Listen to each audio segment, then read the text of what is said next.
শরীরে 5টি বস্তু নিয়ে গঠিত, যেটা পঞ্চমহাভূত বলতে বোঝায়। আমাদের ভারতীয় জ্ঞান বিজ্ঞান অনুযায়ী এই পঞ্চমহাপুরুষের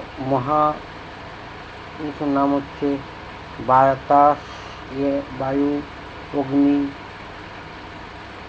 পৃথিবী,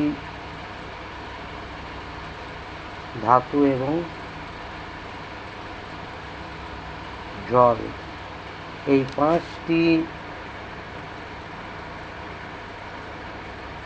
এলিমেন্ট যখন একত্রে অঙ্গীভূত হয় তখন তৈরি করে সমস্ত রকম 5টা মেন এবং অত্যন্ত প্রয়োজনীয়